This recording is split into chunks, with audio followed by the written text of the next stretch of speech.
Welcome to Danimal's House, everyone. Today I am going to walk you through how I drained over 20 gallons of gas out of my Ford F-150 pickup truck with the 36-gallon tank. Let's get started.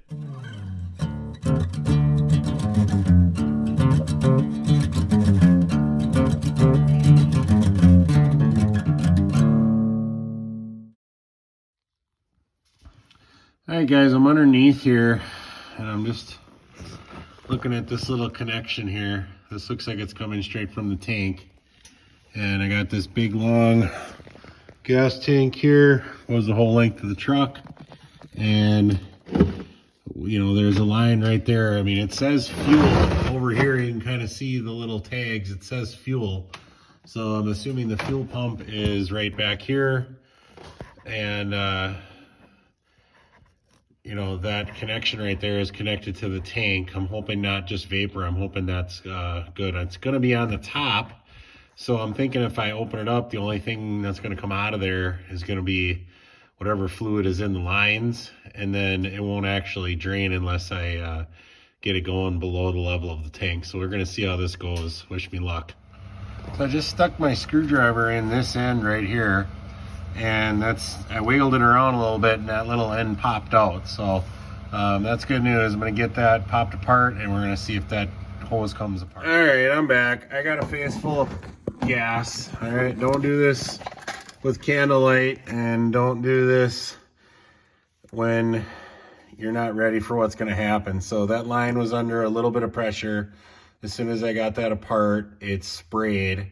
But it really only sprayed a tiny bit just to take the pressure off. And then some gas came out of this line right here, which would have been back pressure from the engine compartment or whatever gas was beyond this point. And then a little bit of gas came out of this one, but really not that much came out of there. So I used an oil pan to catch all the gas, except for the stuff that sprayed when it opened. And I wish I'd have been on the other side, so I went to spray it at my face, but oh well.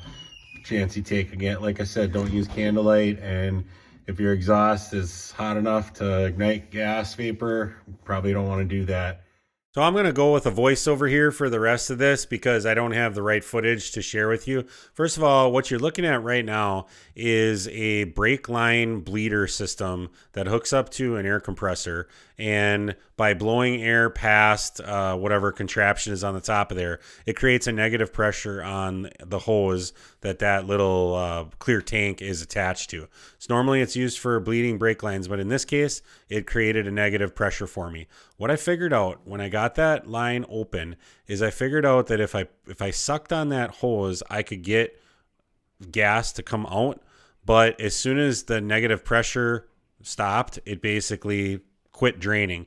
I did try to continue. I do understand how siphoning works. You have to have the hose free of any opportunity to draw air in. You have to have the fluid in the hose below the level of the top of the gas level in the tank. I get that, okay? It didn't work. It wasn't working. I could drain 2 gallons worth using this bleeder system and then not let any air in there, and it still would not siphon. So I basically was at the mercy of continuing to use this system. It worked really well. I got over 20 gallons of gas out by doing it this way.